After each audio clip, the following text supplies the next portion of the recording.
Assalamualaikum warahmatullahi wabarakatuh.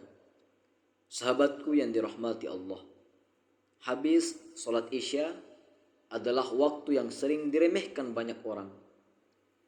Banyak orang langsung tidur karena lelah. Padahal justru di waktu inilah hati paling jujur merasakan kegelisahan tentang hidup, tentang masa depan, dan terutama tentang uang. Diam-diam banyak yang memikirkan kebutuhan esok hari sambil menahan cemas yang tidak terucap oleh lisan. Uang seringkali bukan sekedar alat tukar, tetapi sumber kegelisahan batin. Bukan karena jumlahnya semata, melainkan karena pikiran yang terus dipenuhi rasa takut. Takut kurang, takut tidak cukup, takut tidak bisa memenuhi kebutuhan keluarga. Kegelisahan inilah yang perlahan menguras ketenangan jiwa. Padahal Islam mengajarkan bahwa rezeki bukan hanya tentang bekerja keras, tetapi juga tentang hati yang yakin kepada Allah. Banyak orang bekerja tanpa henti, namun hatinya tidak pernah tenang. Sebaliknya, ada yang hidup sederhana, tetapi jiwanya damai karena percaya penuh pada pengaturan. Waktu malam, khususnya setelah sholat isya, adalah waktu yang penuh rahasia. Saat dunia mulai sunyi, Allah membuka pintu bagi hamba-hambanya yang ingin mendekat dengan hati yang rendah dan penuh harap. Di saat inilah doa lebih jujur, zikir lebih terasa, dan ketenangan lebih mudah turun. Sahabatku yang dirahmati Allah, seringkali masalah uang tidak selesai karena kita memaksanya dengan logika dan kecemasan, bukan menyerahkannya dengan keyakinan.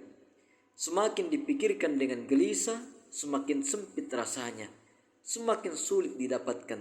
Namun, ketika hati mulai tenang dan percaya kepada Allah yang Maha memberikan rezeki, yang menjamin rezeki setiap manusia, maka jalan keluar justru datang dari arah yang tidak pernah kita sangka-sangka sebelumnya. Karena itu, sebelum tidur malam ini, jangan biarkan hati kita penuh dengan beban hari ini. Luangkanlah beberapa menit setelah sholat isya untuk duduk tenang, menarik nafas perlahan, dan menghadirkan Allah di dalam hati. Sebab ketenangan adalah fondasi datangnya keberkahan. Zikir Asmaul Husna adalah salah satu cara paling lembut untuk menenangkan jiwa sekaligus membuka pintu rezeki. Bukan dengan paksaan, bukan dengan tuntutan hasil cepat, tetapi dengan kepasrahan dan keikhlasan. Zikir yang dibaca pelan-pelan akan mengendapkan hati dan merapikan pikiran.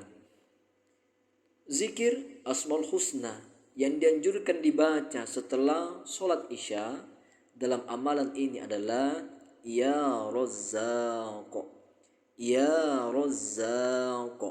Artinya, wahai Allah yang maha pemberi rezeki.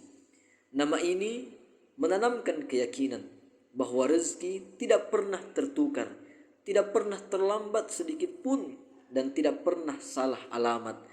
Dengan menyebut Ya Razzaq, kita melatih hati untuk percaya bahwa Allah sudah menyiapkan rezeki bahkan sebelum kita memintanya. Kemudian dilanjutkan dengan zikir Ya Latif, Ya Latif, wahai Allah yang maha lembut. Asmaul Husna ini sangat penting agar uang dan rezeki datang tanpa gelisah, tanpa tekanan batin. Cara mengamalkannya setelah sholat isya, duduklah dengan tenang, tarik nafas perlahan, tahan sejenak, kemudian hembuskan perlahan-lahan. Ulangi sebanyak 3 kali sampai tubuhmu, jiwamu merasa damai. Setelah itu, awalilah dengan basmalah, salawat kepada Rasulullah sallallahu alaihi wasallam, dan istighfar 3 kali. Astagfirullah. Lalu baca Ya Razzaq dan Ya Latif masing-masing 33 kali, semakin banyak semakin bagus, dengan suara lembut dan hati yang hadir, hati yang yakin kepada Allah yang memberi, yang menjamin rezekimu. Akhiri kembali dengan hamdalah dan istighfar 3 kali. Setelah berzikir, berdoalah kepada Allah Subhanahu wa taala dengan penuh harap. Ucapkanlah, ya Allah, cukupkanlah aku dengan rezekimu yang halal dan berkah. Jauhkan hatiku dari kegelisahan tentang uang. Jadikan rezeki datang dengan cara yang lembut, menenangkan, dan membawa kebaikan bagi hidupku dan keluargaku. Sahabat yang dirahmati Allah, mari kita tutup amalan ini dengan keyakinan penuh kepada Allah tanpa memaksa hasil, karena Allah tahu waktu terbaik untuk memberi. Lakukanlah amalan ini secara rutin setiap hari, terutama saat hati terasa berat dalam memikirkan uang. Insya Allah bukan hanya rezeki yang dimudahkan, tetapi jiwamu pun menjadi lebih damai. Jika sahabat merasa tenang setelahnya, itu tanda Allah sedang bekerja di balik layar. Jangan lupa amalkan, rasakan, lalu bagikan agar lebih banyak hati yang ikut tenang. Demikian, Assalamualaikum warahmatullahi wabarakatuh.